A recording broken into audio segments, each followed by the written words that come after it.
स्वागत है आपका उत्कर्ष एकेडमी के ऑनलाइन प्लेटफॉर्म पर। आज बात करेंगे मौर्य वंश के बारे में। पहले के वीडियो में हर्यक वंश, शिशुनाग वंश व नंद वंश के पीवाईक्यू को सॉल्व किया, साथ ही साथ उनकी सामान्य जानकारी को पढ़ा है। आज मौर्य वंश पर चर्चा होगी। प्राचीन इतिहास में मौर्य वंश सबसे महत्वपूर्ण वंश है, जहां से एग्जामों में खूब प्रश्न आते हैं। तो इसके पीवाईक्यू सॉल्व करने से पहले मौर्य वंश की सामान्य जानकारी तथा उससे संबंधित कुछ वन लाइन फैक्ट पर चर्चा करेंगे और उनसे आने वाले एग्जामों में कौन कौन से प्रश्न बन सकते हैं उन प्रश्नों के बारे में भी चर्चा होगी। तो पीवाईक्यू सॉल्व करने से पहले इसके बारे में सामान्य जानकारी ले लेते हैं। उन सामान्य जानकारी से पीवाईक्यू को सॉल्व करने में आपको काफी मदद मिलेगी। तो मौर्य वंश के संस्थापक चंद्रगुप्त मौर्य थे। चंद्रगुप्त मौर्य ने नंद वंश के जो अंतिम शासक थे धनानंद, उन धनानंद को पराजित कर नंद वंश के स्थान पर मौर्य वंश की स्थापना की थी। तो इससे पहले मौर्य वंश से पहले जो उत्तर भारत है, उस उत्तर भारत में नंद वंश का अधिकार था। नंद वंश से पहले शिशुनाग वंश और शिशुनाग वंश से पहले हर्यक वंश उस क्षेत्र पर शासन करता था। तो कौन सा वंश किसके बाद आता है, इसमें काफी कंफ्यूजन रहता है। तो इसके लिए प्राचीन इतिहास के जो महत्वपूर्ण वंश हैं, उन वंशों के लिए मैंने एक ट्रिक बनाई है। उस ट्रिक पर थोड़ी चर्चा करते हैं, उस ट्रिक को याद रखने की कोशिश करते हैं। ट्रिक है आपकी, हर शिशु नंद है, मोर संग कण है, सात गुप्त भूत है। याद कैसे रख सकते हैं?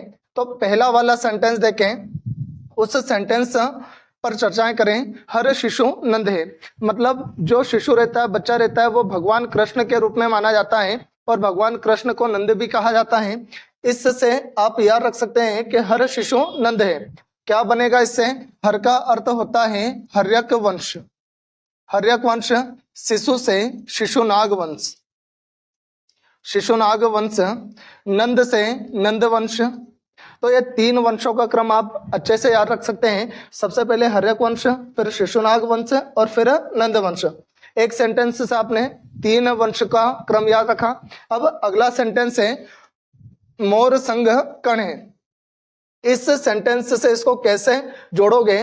तो भगवान जो कृष्ण है, भगवान कृष्ण अपने सिर में मोर पंख लगाते हैं और मोर पंख मोर के रहते हैं। मोर क्या ग्रहण करते हैं? तो अन्न के कण खाते हैं। इस प्रकार से सेंटेंस को आप याद रख सकते हो, मोर संग कण है। मोर से बनेगा मौर्य वंश,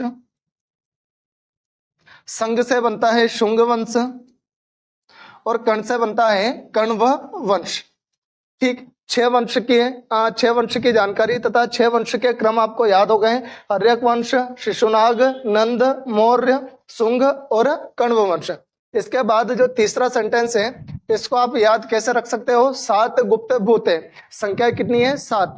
गुप्त, अब गुप्त मतलब जो चीज दिखाई ना दे उसे कहा जाता है गुप्त। अब जो ना दिखाई दे उसे भूत भी कहा जाता है, इसलिए इसको याद रख सकते हैं। सात गुप्त भूत है, मतलब जो सात लोग हैं जो दिखाई ना दे रहे हैं वो क्या है? भूत है। तो सात गुप्त भूत है।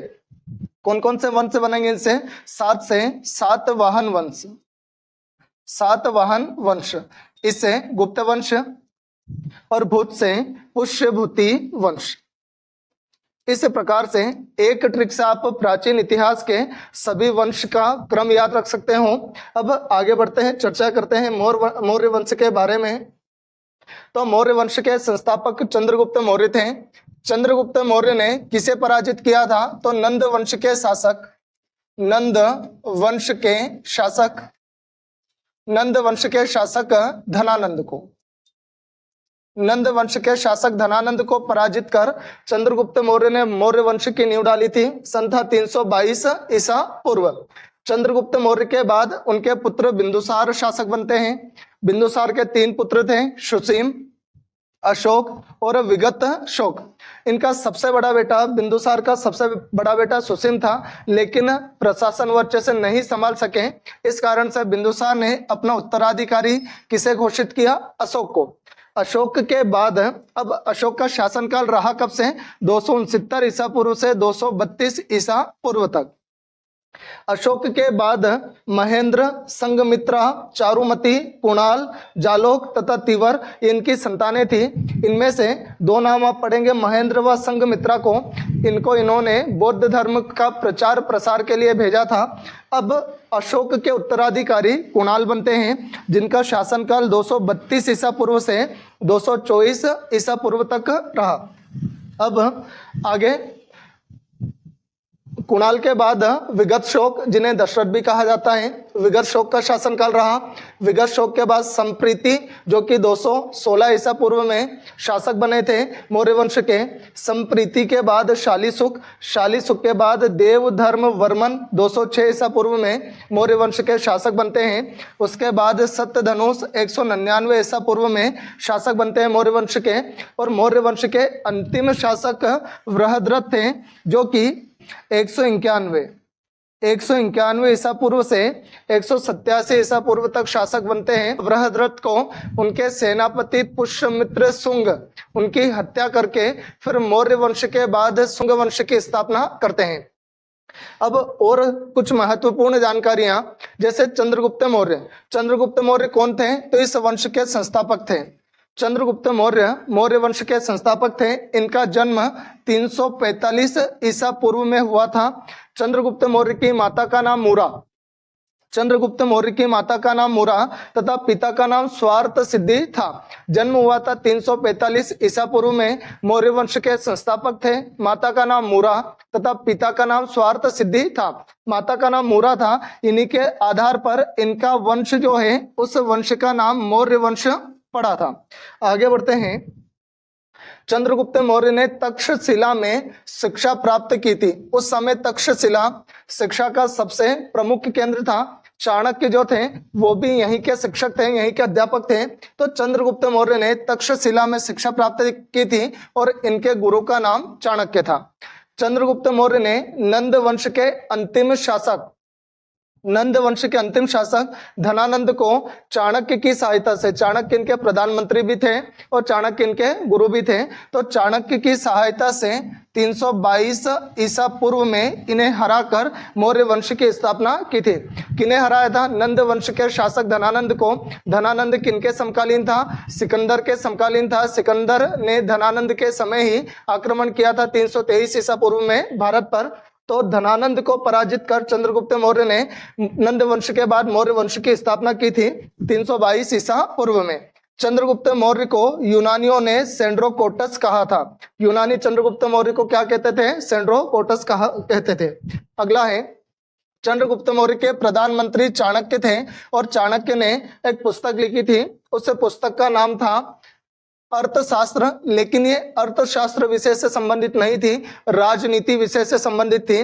तो चंद्रगुप्त मौर्य के प्रधानमंत्री चाणक्य ने अर्थशास्त्र नामक पुस्तक लिखी थी, जिसका संबंध किससे था? राजनीति से। ध्यान रखना, अर्थशास्त्र पुस्तक चाणक्य ने लिखी थी। चाणक्य का उपनाम कौटिल्य भी रहता है तथा इन्हें विष्णुगुप्त भी कहा जाता है। पुस्तक का नाम इनका अर्थशास्त्र है, जिसका संबंध किस विषय से है? राजनीति से।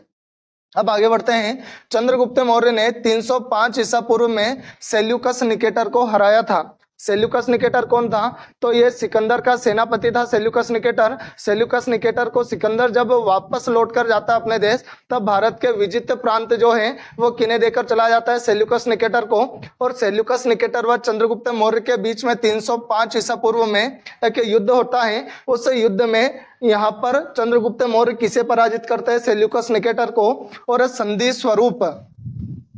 स्वरूप सेल्यूकस निकेटर ने अपनी पुत्री मारने लिया, जिसे हेलेना भी कहा जाता है। संधि स्वरूप सेल्यूकस निकेटर ने अपनी पुत्री हेलेना की शादी चंद्रगुप्त मौर्य से की थी।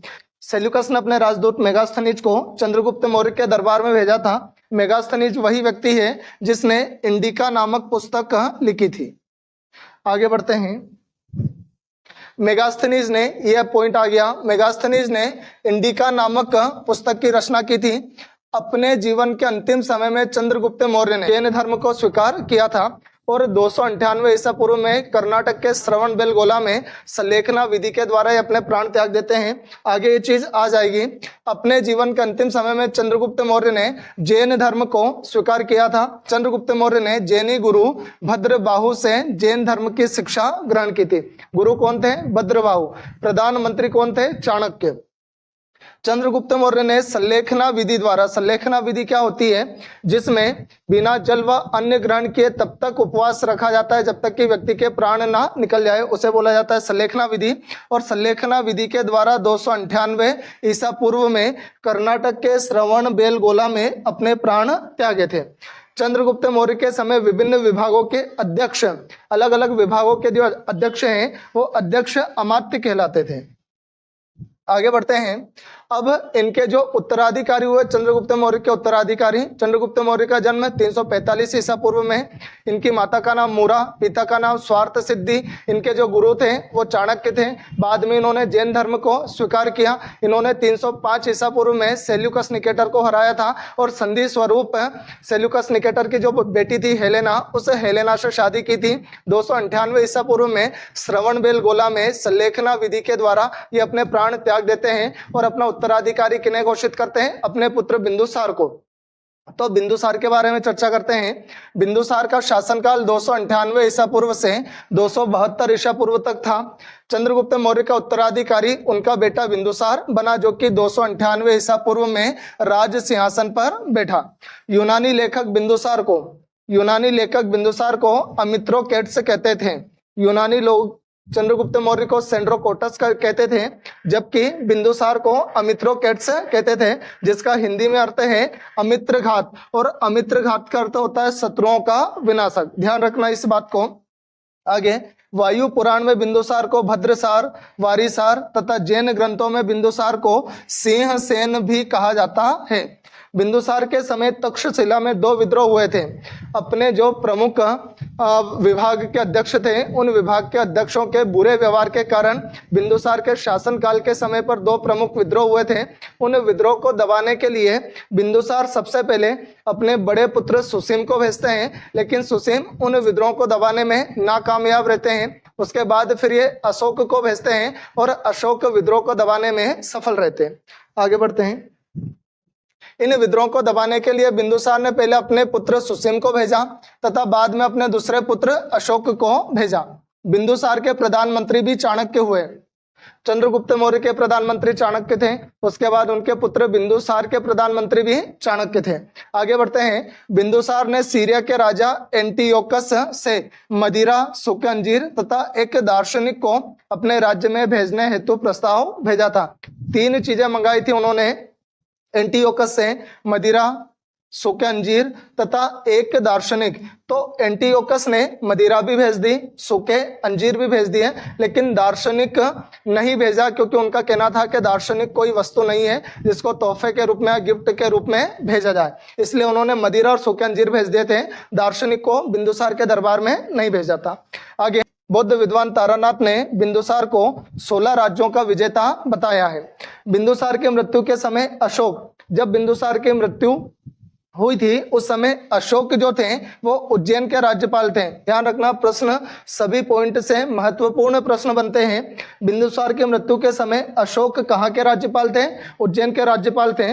और बिंदुसार आजीवक संप्रदाय के अनुयायी थे। चंद्रगुप्त मौर्य जैन धर्म के अनुयायी थे। बिंदुसार किस धर्म से संबंधित थे? आजीवक संप्रदाय के अनुयायी थे। आगे अब बात होती है अशोक मौर्य की।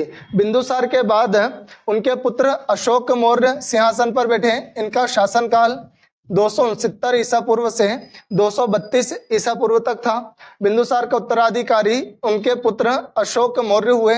अशोक मौर्य ने 269 ईसा पूर्व में मगध के राज सिंहासन पर बैठे थे।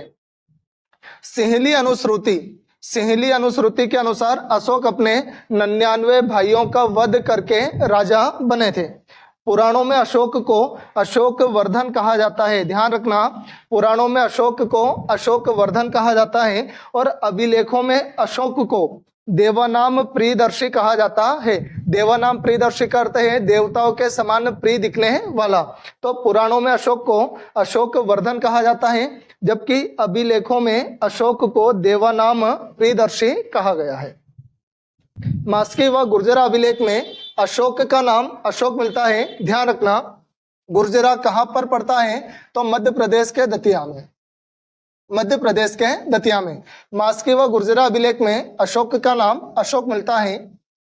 अशोक ने अपने शासनकाल के 8वें वर्ष में कब सिंहासन पर बैठे थे? 269 ईसा पूर्व में। इसके 8 वर्ष बाद 261 ईसा पूर्व में इन्होंने कलिंग पर आक्रमण किया था। आक्रमण के समय ही अशोक का हृदय परिवर्तन हुआ था। कलिंग युद्ध में काफी रक्तपात हुआ। उस रक्तपात को देखकर अशोक के मन में पीड़ा उत्पन्न होती है, उन्हें दुख होता है और अपनी गलतियों का एहसास होता है, जिस कारण से उन्होंने कलिंग युद्ध के बाद से आक्रमण छोड़कर अहिंसा की नीति को अपनाने का फैसला किया था। अशोक ने भैरी घोष का अर्थ होता है युद्ध की नीति की जगह पर धम्म घोष अहिंसा की नीति को अपनाया। कब अपनाया? 261 ईसा पूर्व में कलिंग युद्ध के बाद। मिस्र के राजा फिलोडोल्फियस ने पाटलिपुत्र में अशोक के शासनकाल में डियानोसियस नामक राजदूत भेजा था। किसने भेजा था? फिलोडोल्फियस ने। आगे बढ़ते हैं। अशोक ने उपगुप्त नामक बौद्ध भिक्षु से बौद्ध धर्म की शिक्षा ली थी। ध्यान रखना, चंद्रगुप्त मौर्य ने भद्रबाहु से जैन धर्म की दीक्षा ली थी। उसके बाद उनके जो पुत्र थे बिंदुसार, वो आजीवक संप्रदाय से संबंधित थे। आजीवक के बाद अशोक मौर्य जो है, इन्होंने उपगुप्त से, किनसे? उपगुप्त से बौद्ध धर्म की शिक्षा ली थी। अशोक की माता का नाम सुभद्रांगी था। अशोक ने आजीविकों को रहने के लिए, आजीविकों मतलब आजीवक संप्रदाय के जो अनुयायी थे, उन्हें रहने हेतु बाराबर की पहाड़ियों में 4 गुफाएं, विश्व झोपड़ी, कर्ज, चौपार, सुदामा का निर्माण करवाया था। असंधि मित्रा तथा कारुवाकी अशोक की पत्नियां थी। असंधि मित्रा तथा कारुवाकी अशोक की पत्नियां थी। अशोक की एक अन्य पत्नी विदिशा के श्रेष्ठ की पुत्री नागदेवी थी, जिससे पुत्र महेंद्र तथा पुत्री संघमित्रा उत्पन्न हुए थे। अशोक ने बौद्ध धर्म के प्रचार के लिए अपने पुत्र महेंद्र व पुत्री संघमित्रा को श्रीलंका भेजा था। अशोक ने कलिंग युद्ध के बाद अहिंसा का मार्ग अपनाकर बौद्ध धर्म से शिक्षा लेकर एक नए मत धम्म का संस्थापक बन गया था। धम्म के प्रमुख सिद्धांत क्या थे? बड़ों का आदर करना, छोटों के प्रति उचित व्यवहार करना, सत्य बोलना और अहिंसा का पालन करना। भारत में शिलालेखों का सर्वप्रथम प्रचलन, भारत में शिलालेखों का सर्वप्रथम प्रचलन अशोक ने किया था। अशोक ने अपनी प्रजा के पथ प्रदर्शन, उन्हें धार्मिक सिद्धांतों से परिचित कराने के लिए शिलालेखों, स्तंभ लेखों एवं गुहा लेखों का प्रयोग किया था। अब अशोक के कुछ जो प्रमुख शिलालेख हैं, उन शिलालेखों पर चर्चा करते हैं। शिलालेखों में अशोक की धार्मिक यात्राओं, क्या क्या विषय से संबंधित है शिलालेख, उन पर चर्चाएं हो रही है। शिलालेखों में अशोक की धार्मिक यात्राओं, धर्म के नियमों, अहिंसा की नीति के विषय में लिखा गया है। अशोक के शिलालेखों की खोज पाद्रे टी फेंथेलर ने 1750 ईस्वी में की थी और इसको पढ़ा किसने था? 1837 में जेम्स प्रिंसेप ने सबसे पहले अशोक के शिलालेखों को पढ़ने में सफलता प्राप्त की थी। ये पॉइंट भी आप ध्यान रखना। अभिलेखों की, अशोक के जो अभिलेख है, उन अभिलेखों की संख्या 14 है। अशोक के अधिकांश शिलालेख ब्राह्मी लिपि में लिखे गए हैं। अशोक के शिलालेखों में ब्राह्मी के अलावा, ब्राह्मी लिपि तो सर्वाधिक प्रयोग की गई है, उसके अलावा खरोष्टी, ग्रीक, अरेमाइक लिपि का प्रयोग किया गया है। ग्रीक एवं अरेमाइक लिपि के अभिलेख अफगानिस्तान से प्राप्त हुए हैं। खरोष्टी लिपि जो थी, उस खरोष्टी लिपि के अभिलेख कहाँ से? तो पश्चिमी पाकिस्तान से प्राप्त हुए हैं तथा शेष भारत से प्राप्त अभिलेख ब्राह्मी लिपि में लिखे गए। अफगानिस्तान क्षेत्र है, उसमें जो अभिलेख थे उनमें ग्रीक व अरेमाइक लिपि का प्रयोग किया गया है। खरोष्टी लिपि का प्रयोग पश्चिमी पाकिस्तान के लिए किया गया, जबकि बाकी बचे हुए अभिलेख किस लिपि में है? ब्राह्मी लिपि में। अशोक के कंधार अभिलेख को छोड़कर बाकी सभी अभिलेख प्राकृत भाषा में लिखे गए हैं। अशोक के अभिलेख पढ़ने में सबसे पहले सफलता 1837 में जेम्स प्रिंसेप को प्राप्त हुई थी, जो मैं पहले ही बता चुका हूं। किनको? जेम्स प्रिंसेप को 1837 में। अब अशोक के प्रमुख शिलालेख, तो अशोक के पहले शिलालेख से पशु बलि की निंदा, अशोक के पहले शिलालेख में किस विषय का जिक्र हुआ है? पशु बलि की निंदा की बात की गई है। अशोक के चौथे अभिलेख में भैरी घोष क्या होता है? युद्ध की नीति, युद्ध की नीति। अशोक के चौथे अभिलेख में भैरी घोष की जगह पर धम्म घोष का मतलब होता है अहिंसा की नीति, अहिंसा की नीति। तो अशोक के चौथे अभिलेख में भैरी घोष की जगह पर धम्म घोष के बारे में जानकारी प्राप्त होती है। अशोक के 5वें शिलालेख में धर्म महामात्र की नियुक्ति के बारे में जानकारी मिलती है। अब आगे अशोक के 7वें और 8वें अभिलेख में अशोक की तीर्थ यात्राओं, अशोक के 7वें और 8वें अभिलेख में अशोक के तीर्थ यात्राओं का उल्लेख है। अशोक के 11वें अभिलेख में धम्म की व्याख्या की गई है। कौन सा अभिलेख में? 11वें अभिलेख में धम्म की व्याख्या की गई है। और सबसे महत्वपूर्ण अशोक के 13वें अभिलेख मतलब 13वें अभिलेख में कलिंग युद्ध तथा उनके हृदय परिवर्तन का जिक्र हुआ है। आगे अशोक के जो स्तंभ लेख हैं उन स्तंभ लेखों की संख्या 7 है। स्तंभ लेखों की संख्या 7 है और सभी स्तंभ अभिलेख केवल किस लिपि में लिखे गए हैं? ब्राह्मी लिपि में। प्रयाग स्तंभ लेख यह पहले कौशाम्बी में स्थित था जिसे अकबर ने इलाहाबाद के किले में स्थापित किया है। आगे बढ़ते हैं। दिल्ली टोपरा व दिल्ली मेरठ स्तंभ लेख हैं वो फिरोज शाह तुगलक के द्वारा कहां पर लाया गया था? दिल्ली में लाया गया था। लोरिया नंदनगढ़ स्तंभ लेख चंपारण बिहार में स्थित है जिसके ऊपर किसका चित्र अंकित है? मोर का चित्र अंकित है। जबकि कौशाम्बी अभिलेख को रानी का अभिलेख कहा जाता है। इस प्रकार से मौर्य वंश की कुछ सामान्य जानकारी जहां से सीधे प्रश्न एग्जामों में आते हैं वो आज बताने की कोशिश की है। अब अगले वीडियो में जस्ट इसके बाद जो वीडियो अपलोड होगा उसमें मौर्य वंश के पीवाईक्यू रहेंगे जो कि सबसे महत्वपूर्ण है एग्जाम के दृष्टिकोण से। तो आने वाले वीडियो के मौर्य वंश के पीवाईक्यू जो है उनको जरूर देखें। उन पीवाईक्यू में जो विकल्प हैं उन विकल्पों के बारे में भी जानकारी मैं आप लोगों को दूंगा ताकि मौर्य वंश के साथ साथ अन्य जो महत्वपूर्ण प्रश्न हैं वो भी एग्जाम की दृष्टि से आपके कवर होते जाए। आज के लिए बस इतना ही। जय हिंद, जय भारत।